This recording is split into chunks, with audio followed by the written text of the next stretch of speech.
They laughed when the single dad in grease-stained work boots told the stranded woman her engine would make it another 20 miles. But no one noticed that he diagnosed the problem without opening the hood, and no one could have guessed that helping her reach a blind date would force him to face the one person he had spent years trying never to see again. Ethan Walker tightened the last bolt beneath an aging pickup truck as the late afternoon sun spilled across the cracked pavement of Harper Auto Service outside Cedar Ridge, Missouri. The repair shop smelled of warm oil and old rubber, and a faded American flag fluttered above the garage door. His phone buzzed with a reminder from the electric company that another utility bill would be due in 3 days. He glanced at the notification, slipped the phone back into his pocket, wiped his hands on a clean rag, and walked toward the office without a single complaint. His daughter, 12-year-old Lily, had left a note inside his lunchbox that morning. "Don't forget the science fair tonight. I know you'll be there." He folded the note carefully and tucked it into his wallet as if it belonged beside the only photograph of his late wife. A polished black SUV rolled into the lot, followed by another customer who immediately stepped in front of it, waving his keys. "I called first," the man barked. "My meeting matters." Ethan simply nodded. "I'll be with you in a minute, sir." The service manager walked out carrying a clipboard and barely looked at Ethan. "Actually, Walker, don't bother. Mr. Collins is one of our premium fleet accounts. Take care of his truck first. The lady can wait." Ethan looked toward the woman standing beside a silver sedan with its hood raised. She wore a navy blazer, practical heels, and the expression of someone trying very hard not to panic. She checked her watch again and quietly thanked the manager for trying. The manager shrugged. "If you're late, there's a diner 2 miles down the road. Blind dates can survive a little waiting." Ethan noticed something everyone else ignored. The cooling fan had never engaged, but there was no coolant on the pavement. He listened for 2 seconds, then crouched beside the front tire and gently touched a wiring harness. "It isn't the radiator," he said calmly. "The temperature sensor connector came loose after you hit that pothole near County Route 12. The woman blinked. "You haven't even opened the hood." The manager chuckled. "He's guessing." Ethan did not answer. He simply reached in, secured the connector with steady hands, asked her to start the engine, and watched the dashboard settle back into normal temperature. The idle became smooth again. Even the impatient customer waiting with the pickup truck stopped talking. "How did you know?" the woman asked softly. Ethan only smiled. The engine was telling the truth. Most people were listening to the noise instead. Before she could say anything else, the manager interrupted. "Great. Good enough. Walker, stop giving away free labor. We've got paying customers." Ethan stepped back without arguing. He handed the woman a clean shop towel so she could wipe a small mark from her hand. "Drive carefully. If the warning light returns, there's a grocery store parking lot about 10 miles east. Pull over there instead of pushing the engine." She stared at him for a moment longer than necessary, as though trying to place him somewhere impossible. Then she thanked him again and climbed into her car. Ethan returned to the garage while the manager muttered that mechanics who refused to upsell would never get ahead. He accepted the criticism with the same quiet expression he wore every day. After work, he stopped by the mailbox outside his small rental house and found another overdue notice tucked between grocery coupons and Lily's school newsletter. He folded it carefully before walking inside, where Lily was already waiting with her backpack by the door. "We're still going to the science fair, right?" she asked. Ethan smiled with tired eyes. "I promised." He never broke promises, even when keeping them cost him sleep. Across town, the woman pulled into the parking lot of a quiet restaurant where her blind date was already waiting. She glanced once more at the repair receipt Ethan had refused to write because he had not charged her $1.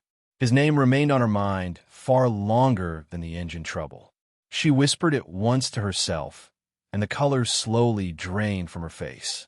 Because Ethan Walker was not a stranger after all.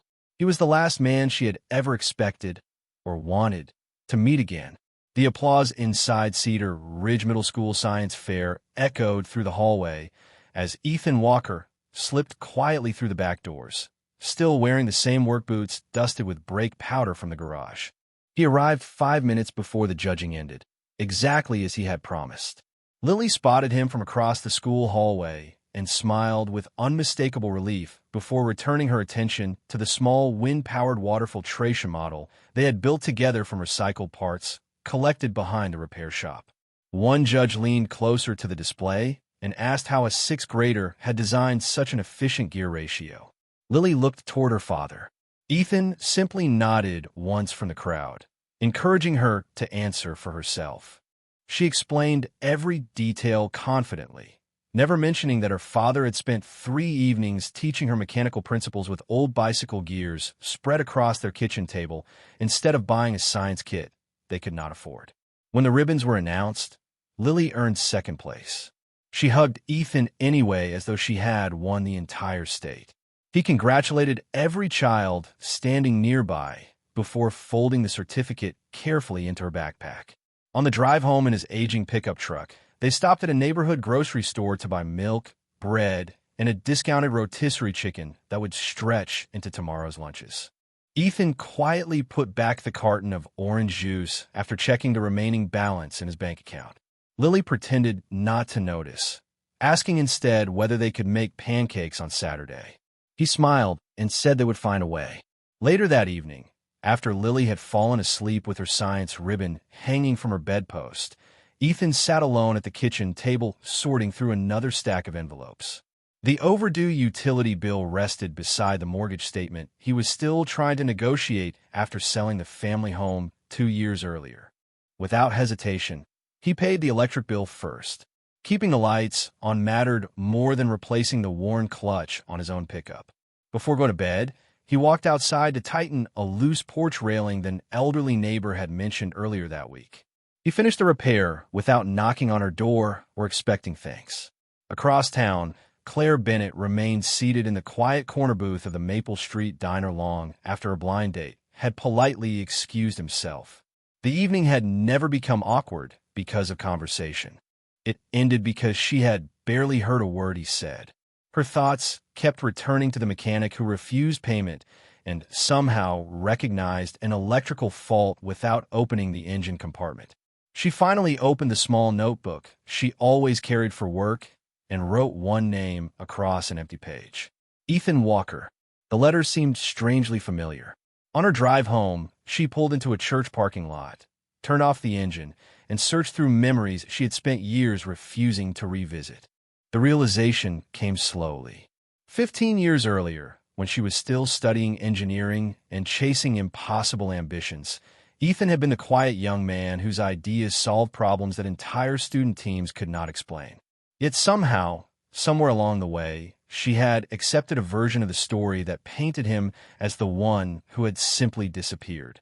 The next morning at Harper Auto Service, the manager gathered everyone around the service counter and announced that a prestigious regional fleet maintenance contract would be awarded after a practical evaluation later that week. Every technician expected Ethan's name to be first on the list. Instead, the manager handed the opportunity to 2 younger mechanics who were better at impressing corporate representatives. "Walker is reliable," he said carelessly, "but clients like polished personalities." Ethan quietly returned to replacing a worn transmission without arguing or defending himself. One of the younger mechanics struggled with a diagnostic scanner moments later. Ethan walked over, corrected a single setting in silence, and stepped away before anyone could thank him. None of them noticed that he had solved in 10 seconds what had delayed the repair for nearly half an hour. At that same moment, Claire picked up her phone, looked at Ethan's name one more time, and decided there was only one way to learn whether the man everyone seemed to overlook was truly the same person she once believed she knew. She turned her car toward Harper Auto Service, unaware that the answers waiting there would challenge far more than her memory. Claire Bennett parked across the street from Harper Auto Service and remained inside her car longer than she intended. Through the windshield, she watched Ethan Walker moving from one vehicle to another with the same quiet rhythm she vaguely remembered from years before. Nothing about him asked for attention. He greeted customers by name, carried an elderly customer's groceries from the waiting area to her sedan without being asked, and returned immediately to replacing brake pads on an aging delivery van. No one applauded. No one even seemed to notice. The garage simply depended on him the way an old clock depends on the smallest gear hidden inside. Claire finally stepped out and crossed the parking lot. Before she reached the office door, a young mother hurried toward Ethan, worried because her minivan had begun making a strange sound on the drive home from the elementary school. Her little boy clutched a backpack covered with baseball patches while standing beside the family vehicle. Ethan listened carefully, then knelt so he could speak at the child's eye level before examining the van. He asked the boy to start the engine while his mother watched nervously. Within seconds, Ethan smiled gently. "Your family is safe to drive home today. One loose heat shield is making all that noise." Instead of recommending unnecessary repairs, he tightened 2 bolts, refused payment, and reminded the mother to save her money for the tires that would actually need replacing before winter. Claire had spent years leading boardroom negotiations where confidence usually arrived dressed in expensive suits. Standing in front of her now was a mechanic whose confidence appeared only in the accuracy of his work. She realized she had never once heard him exaggerate, defend himself, or seek recognition. Before she could introduce herself, Ethan looked up from the engine bay. Recognition crossed his face for only a brief moment before settling into the same calm expression she remembered. "Your car has been running well?" he asked politely. Claire nodded, surprised that his first concern was still the vehicle rather than the awkward history between them.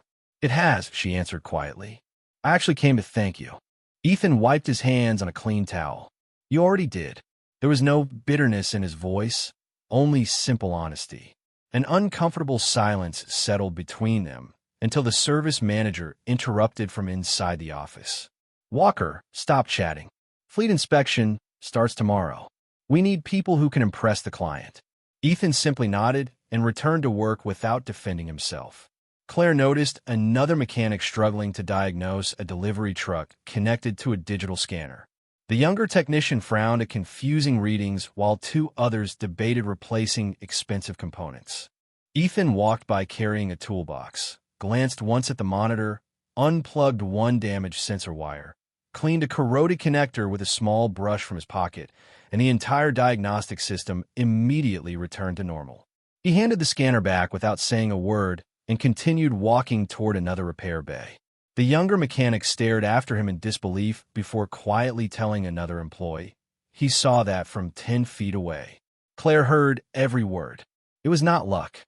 It was experience sharpened by years of paying attention when everyone else hurried past details. Later that afternoon, she found Ethan loading worn tools into the bed of his old pickup truck before leaving for the day. "Would you have dinner with me?" she asked carefully. "Not as a date. I think I owe you the truth." Ethan rested 1 hand on the tailgate and glanced toward the clock above the garage. "I pick up my daughter every Thursday from choir practice at the church." He paused for a moment. "If you do not mind eating at the diner after that, I can spare an hour." Claire smiled for the first time all day, not because she believed she had earned another chance, but because she realized the most important thing in Ethan's schedule was never himself. As she watched his pickup disappear toward the church parking lot, she understood that the conversation waiting at the diner might finally reveal why the man everyone underestimated had quietly walked away from a future that once seemed impossible. The bell above the door of Miller's Diner chimed softly as Ethan Walker held it open for Lily before stepping inside behind her. Thursday evenings had become their quiet tradition after choir practice at the small brick church across town. Lily headed toward their usual booth with the easy confidence of a child who knew exactly where she belonged. Ethan smiled at the waitress, ordered 1 chicken pot pie for himself and grilled cheese with tomato soup for Lily, then asked for an extra plate so they could share. Before either meal arrived, he noticed an elderly veteran sitting alone near the window, searching every pocket for his wallet. Without drawing attention to himself, Ethan quietly paid the man's check while pretending to refill his own coffee. The waitress whispered a thank you. Ethan simply shook his head, hoping she would not mention it. A few minutes later, Claire Bennett entered the diner. She spotted Ethan immediately, but instead of interrupting, she paused long enough to watch him laugh as Lily proudly described her science fair ribbon. Nothing about the moment looked rehearsed. There were no grand speeches about sacrifice, only a father listening as though every word his daughter spoke deserved his complete attention. Claire approached their table after Lily excused herself to wash her hands. "Thank you for waiting," Claire said softly. Ethan nodded. "A promise to my daughter comes first." There was no apology in his voice, only quiet certainty. Claire respected that more than she expected. They spoke carefully at first, exchanging ordinary conversation about work, Cedar Ridge, and Lily's school. Yet every answer Ethan gave seemed to reveal less about himself than about the people around him. When Claire asked how long he had worked at Harper Auto Service, he smiled faintly. Long enough to know every customer has a story before they have a repair. Before she could ask another question, Ethan's phone vibrated. The school nurse explained that another student's father had been delayed, leaving a frightened little boy waiting alone after an evening tutoring session. Ethan looked toward Lily, who immediately understood. "We can pick him up," she offered before he even asked. Ethan thanked her with a quiet smile, paid for dinner, and invited Claire to follow if she wished to continue talking. She watched as his old pickup truck pulled into the nearly empty school parking lot. Ethan greeted the nervous boy by name, helped him buckle his seatbelt, and drove him safely to his grandmother's apartment without making the family feel embarrassed for needing help. Claire followed behind, increasingly aware that responsibility seemed as natural to Ethan as breathing. The evening might have ended there, but when they returned to Harper Auto Service to retrieve a toolbox Ethan had forgotten, they found two younger mechanics still struggling with the fleet maintenance evaluation scheduled for the next morning. Diagnostic readings refused to match the engine behavior, and frustration filled the garage. The service manager frowned the moment Ethan walked in. "You are off the clock," he said dismissively. "We have it handled." Ethan quietly glanced across the engine compartment from several feet away. "Cylinder pressure is normal," he observed calmly. "Check the ground strap behind the battery tray before replacing anything expensive." One mechanic rolled his eyes, convinced the suggestion was too simple. 10 minutes later, the hidden, corroded ground strap was discovered exactly where Ethan had described. The entire electrical problem disappeared instantly. Nobody celebrated.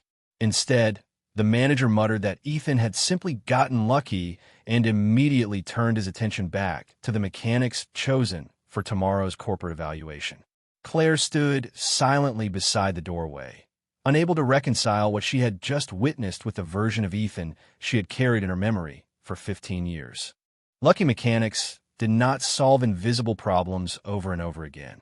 They certainly did not refuse credit every time they were right. As Ethan gathered his toolbox, an old framed photograph slipped from a shelf and landed at Claire's feet.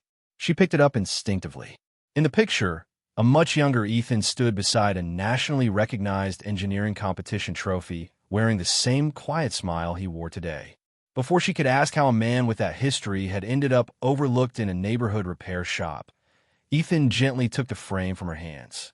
"That belongs to someone I used to be," he said with calm honesty.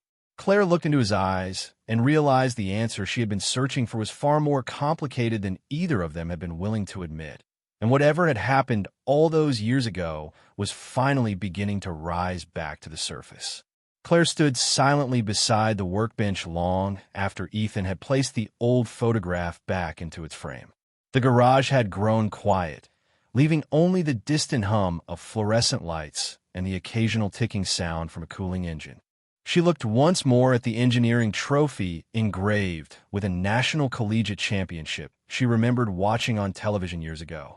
The young man in the photograph had not merely participated. He had led the winning team. "You never told anyone," she said quietly. Ethan slid the frame into a drawer and closed it without ceremony. It stopped matching. His answer carried neither regret nor pride, only acceptance. Before Claire could ask another question, Ethan noticed one of the younger mechanics struggling to lift a heavy transmission housing by himself. Without interrupting the conversation, he crossed the garage, steadied the equipment, showed the mechanic a safer lifting angle, and quietly returned to where Claire was standing. He never mentioned that the younger man had almost damaged both the part and himself. The mechanic nodded with genuine gratitude, while the service manager barely looked up from his paperwork. The next morning, the regional fleet evaluation filled Harper Auto Service with unusual tension. Representatives from several commercial transportation companies walked through the repair bays, carrying clipboards and coffee cups from the diner across the street.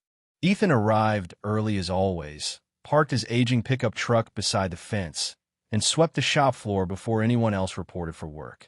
Although everyone in the garage knew he possessed the strongest diagnostic instincts, he was assigned nothing more important than organizing tools and cleaning completed workstations while the selected technicians handled the demonstrations.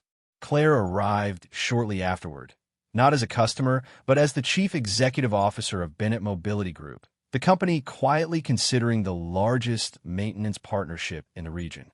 Gasps spread across the office as employees recognized her.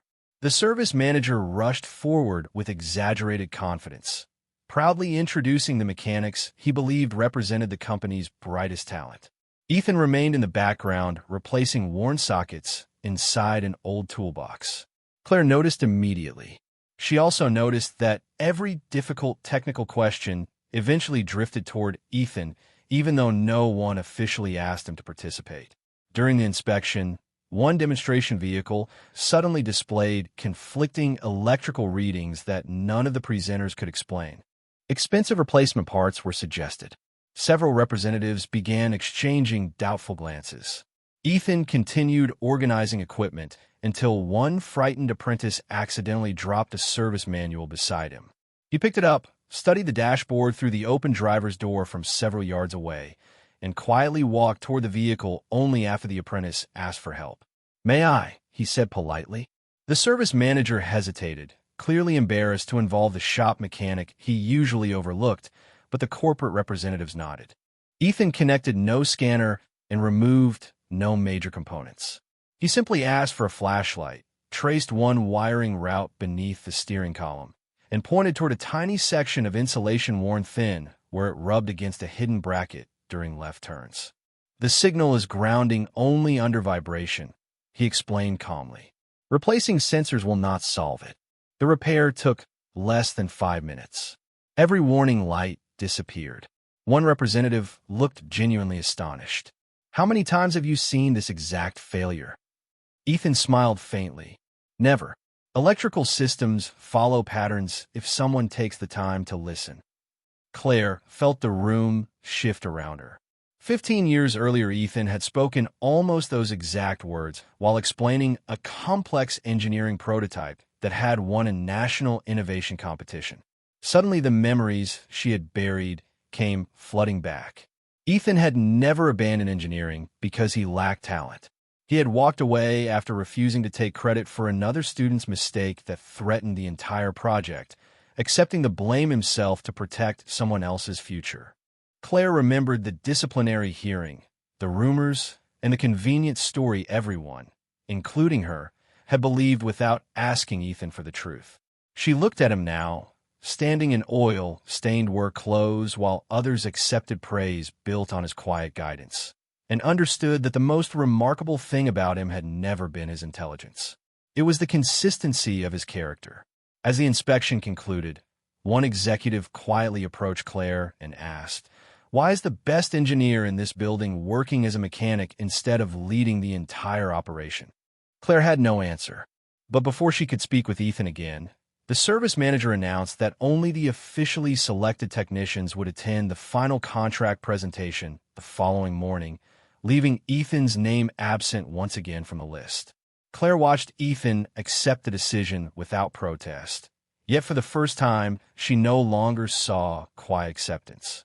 She saw a man protecting something far more valuable than recognition, and she became determined to discover exactly what that was before someone else's decision cost him everything. The morning after the inspection began before sunrise, just as most mornings did for Ethan Walker. He brewed coffee in the small kitchen while Lily finished her homework at the table, then slipped an envelope containing the latest utility bill into a drawer after scheduling the payment for the final day before the deadline.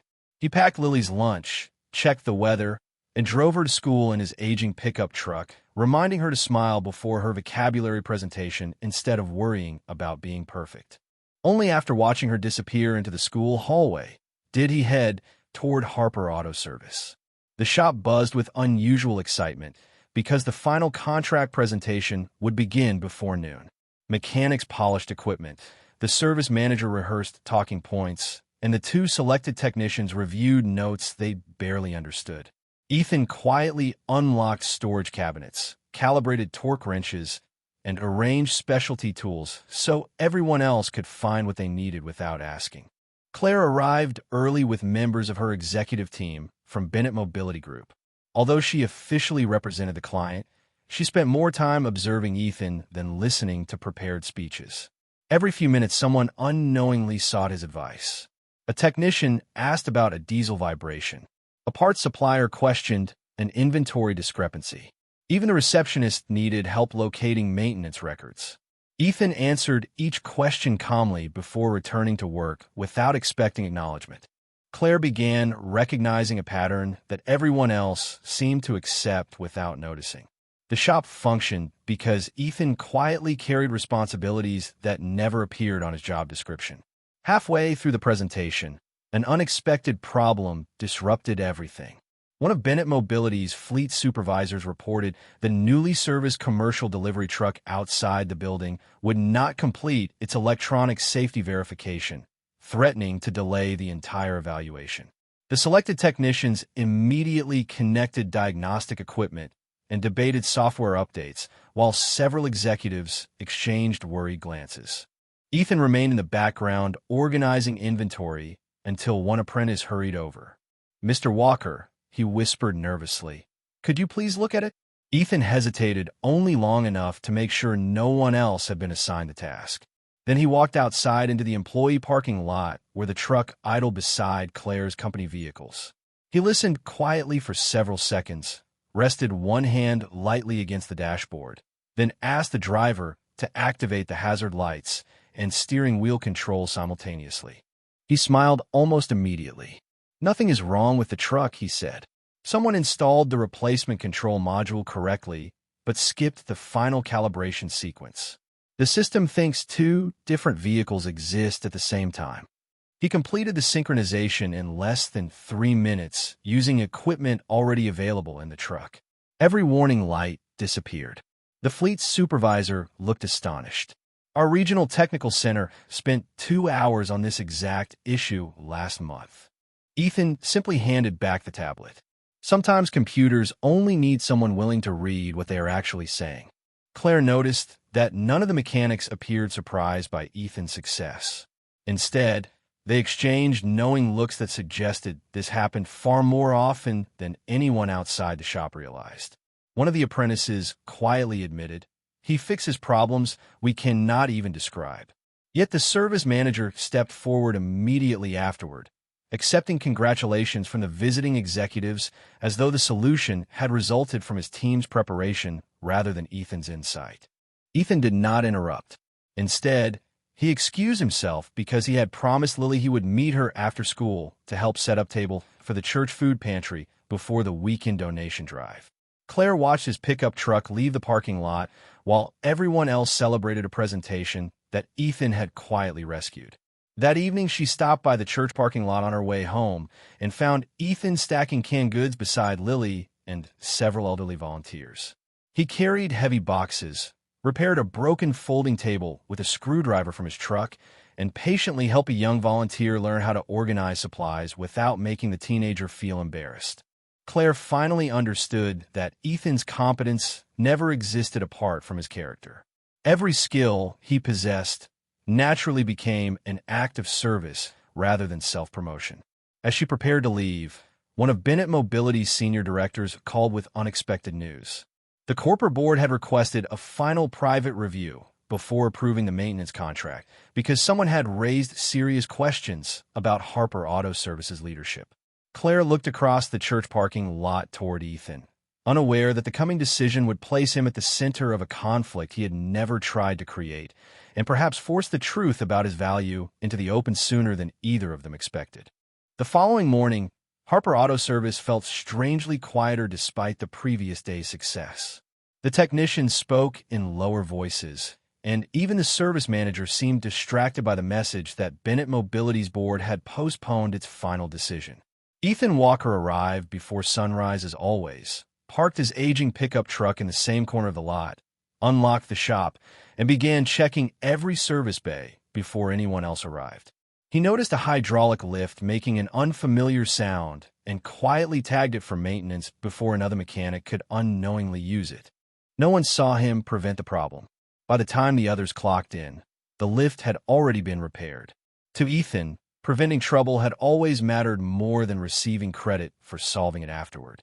Claire Bennett entered the office carrying a slim leather folder instead of her usual briefcase. She had spent most of the previous night reviewing archived university records, old engineering competition reports, and newspaper articles she had not read in more than 15 years. The story everyone remembered had never matched the official documents. Ethan had not been removed because of incompetence. He had voluntarily accepted responsibility for a documentation error committed by another teammate after learning the young man's scholarship and family depended upon graduating on time. The disciplinary committee had allowed Ethan to shoulder the consequences because he refused to reveal the truth. His recommendation letters quietly disappeared. Graduate opportunities vanished. Within months, he left engineering altogether. Claire closed the folder slowly, realizing that the man she had once believed lacked ambition had actually sacrificed his own future to protect someone else without ever asking to be understood. Later that morning, she stopped by a small grocery store near the shop to pick up bottled water for the employees. When she returned, she found Ethan sitting outside beside an elderly customer whose pickup truck would require an expensive repair. Rather than convincing the man to approve work he clearly could not afford, Ethan carefully explained how to keep the vehicle safely operating for another few weeks until the customer's next Social Security check arrived. The service manager frowned when he overheard the conversation. "That is lost revenue," he complained after the customer left. Ethan answered gently, "It is the right recommendation." He returned to work before another word could be exchanged. Claire watched the exchange without interrupting. She had negotiated multi-million-dollar contracts for years, yet she had rarely witnessed someone choose integrity over immediate profit so naturally. Shortly afterward, one of Bennett Mobility's fleet engineers arrived unexpectedly, carrying a complicated electrical schematic from a recurring failure affecting several commercial vehicles across 3 states. He admitted that multiple technical consultants had proposed expensive redesigns without identifying the real cause. The engineer had heard rumors about the quiet mechanic in Cedar Ridge and asked whether Ethan might spare a few minutes. Ethan hesitated, glancing first toward the row of waiting customer vehicles and then toward the school clock on his phone. Lily would need to be picked up in less than an hour. "I can give you 15 minutes, he replied. He studied the schematic in silence, borrowed a pencil from the apprentice, and circled one overlooked grounding path near the corner of the page. "The failure begins here," he explained calmly. "Everyone is treating the symptom instead of the sequence. Test this connection under changing temperatures before replacing the entire system." The engineer looked doubtful at first, but after making a quick call to his field team, his expression changed completely. The preliminary test matched Ethan's theory almost immediately. "Do you realize how much this could save?" he asked with genuine amazement. Ethan simply folded the drawing and handed it back. "I hope it saves your drivers from unnecessary breakdowns."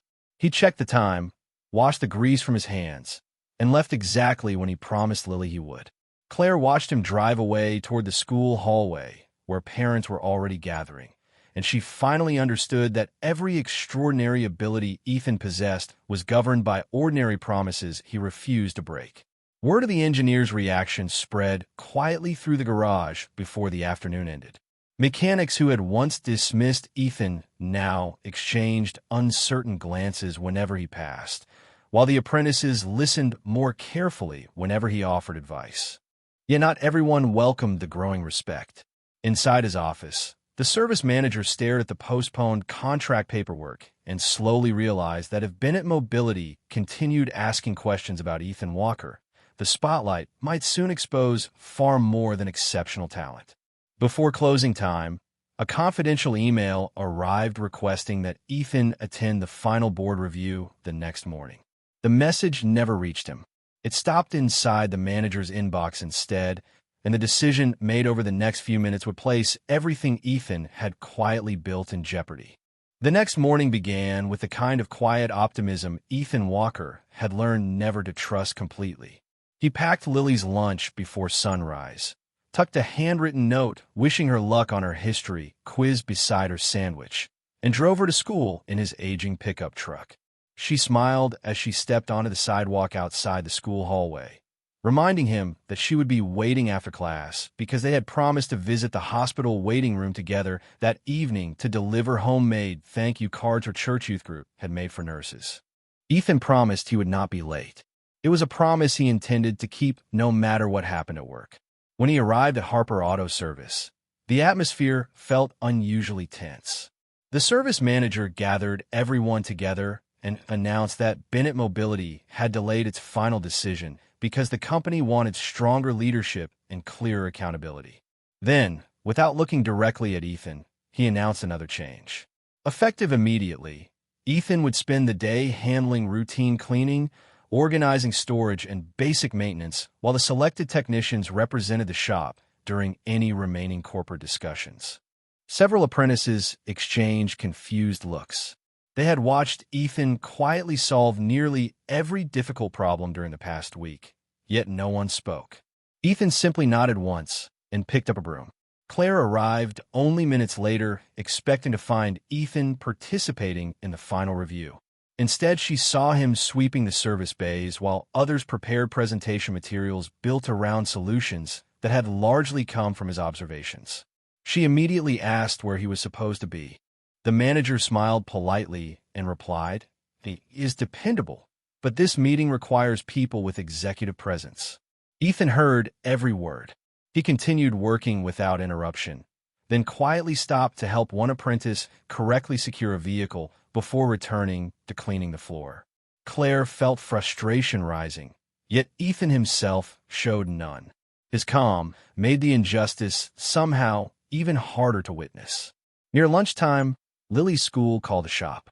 Her teacher explained that Lily had become ill during class and was resting in the nurse's office. Ethan immediately removed his work gloves and asked permission to leave for 30 minutes. The manager glanced toward the visiting executives and shook his head. "Not today. We cannot have employees disappearing during an important review." Ethan looked toward the office phone, then toward the clock. He had never broken a promise to his daughter. Without raising his voice, he quietly removed his name badge and placed it on the manager's desk. "My daughter comes first," he said. "I will return as soon as she is safe." The manager answered coldly, "If you walk out now, do not expect this job to be waiting." Ethan accepted the possibility without argument. He climbed into his pickup truck and drove directly to the school.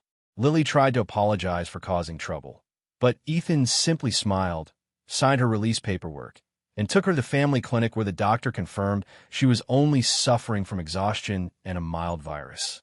While they waited together in the hospital waiting room, Lily rested her head against his shoulder. "Did I make you lose something important?" she whispered. Ethan gently squeezed her hand. "You are never something I lose. You are the reason I keep choosing what matters." At that same moment, Claire learned from one of the apprentices that Ethan had never received the invitation to Bennett Mobility's private board review. Confused, she contacted her executive assistant, who confirmed the email had been delivered the previous afternoon. The message had never reached Ethan. Someone inside the shop had intercepted it. Claire's concern turned into certainty. Ethan had not been overlooked by accident. He had been deliberately kept away while others benefited from his work. Before she could confront anyone, another call arrived from the corporate board. They had reviewed the maintenance reports from the week and discovered inconsistencies between the official presentations and the actual technical recommendations. They wanted immediate explanations from everyone involved. Claire looked through the garage window toward the empty parking space where Ethan's pickup truck had been only an hour earlier and realized the one person capable of telling the complete truth was no longer there. As the service manager hurried to assemble his defense, he had no idea that the documents Claire now carried, together with the missing email and the growing testimony of the apprentices, were about to reveal everything he had worked so hard to hide. By the time Ethan Walker drove Lily home from the family clinic, the afternoon sunlight had settled softly across the streets of Cedar Ridge. She had fallen asleep against the passenger window of his aging pickup truck, her history book still resting on her lap. Ethan carried her inside without waking her, placed a cool glass of water beside the bed, and quietly called the church volunteer coordinator to explain that they would miss delivering the handmade thank you cards to the hospital waiting room that evening. The coordinator thanked him for always thinking of others, even on difficult days. Ethan simply wished everyone well and hung up. A few minutes later, someone knocked gently on his front door. Claire Bennett stood on the porch, holding neither a business folder nor a contract, only the slim leather notebook she had carried since the night of their unexpected meeting. "Lily comes first," Ethan said before she could speak. Claire nodded. "That is exactly why I came." She told him everything: the missing invitation, the intercepted email, the apprentices who had quietly confirmed whose ideas had solved the company's hardest problems, the university records she had uncovered, the truth that Ethan had sacrificed his own engineering future 15 years earlier to protect another student's scholarship without ever defending himself. Ethan listened without interrupting. When she finally apologized for believing the easier story all those years ago, he remained silent for a long moment before answering gently. People usually believe the version that asks the least of them. There was no accusation in his voice, only a quiet sadness that had long ago become acceptance. Early the next morning, Claire invited Ethan to accompany her to Bennett Mobility's final board review. He hesitated only long enough to arrange for Lily's teacher to check on her during the school day and to leave a note beside the mailbox reminding her to call if she felt worse. Then he followed Claire to the company's regional office. Inside the conference room, executives, fleet supervisors, engineers, and the Harper Auto Service manager filled every seat. Technical reports covered the long table. Charts displayed recommendations. Presentations praised decisions that Ethan recognized as his own. Claire stood without opening the prepared agenda. Instead, she quietly projected maintenance logs, apprentice statements, archived emails, engineering records, and time-stamped repair notes collected throughout the previous week. One by one, every major technical breakthrough presented to the board traced back to Ethan's quiet observations. Every recommendation that had saved unnecessary expense carried his handwriting. Every apprentice described the same pattern. Ethan solved problems, taught others, protected customers, and stepped aside so someone else could receive recognition. Claire then opened the university archive. The room became completely still as she explained that Ethan had never failed his engineering career. He had surrendered it. He had accepted disciplinary consequences for an error he did not commit because exposing the truth would have destroyed another student's scholarship and future. He lost opportunities, she said softly, because integrity mattered more to him than recognition. No one spoke. The room went silent.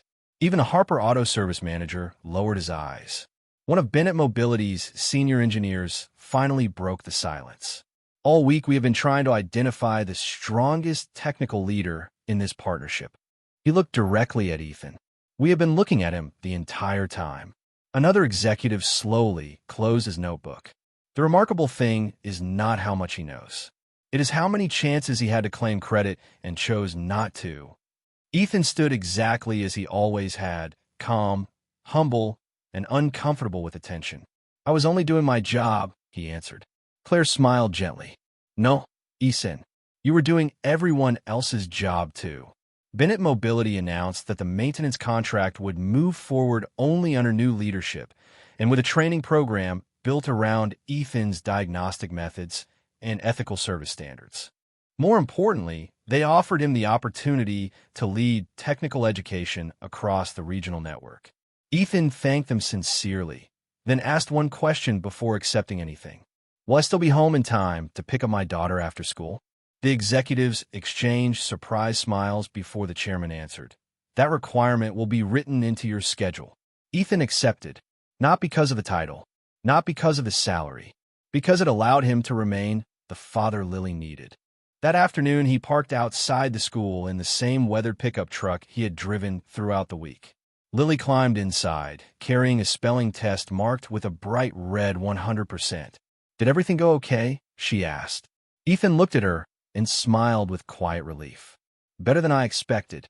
They stopped at Miller's Diner for 2 slices of apple pie to celebrate. Claire joined them later, not as the successful executive who had once unknowingly judged him, but as a friend who had finally learned the difference between reputation and character. No dramatic promises were made. No grand declarations were needed. Respect had already built the strongest foundation either of them could have asked for. As the evening sun settled beyond the church parking lot across the street, Ethan watched Lily laugh over melting vanilla ice cream and realized that the greatest rewards in life had never arrived when people finally recognized his worth. They had arrived every ordinary day. He quietly chose responsibility over resentment, integrity over recognition, and love over pride. Sometimes dignity speaks so softly that the world mistakes it for silence. But when the truth finally arrives, silence becomes the loudest form of respect of all.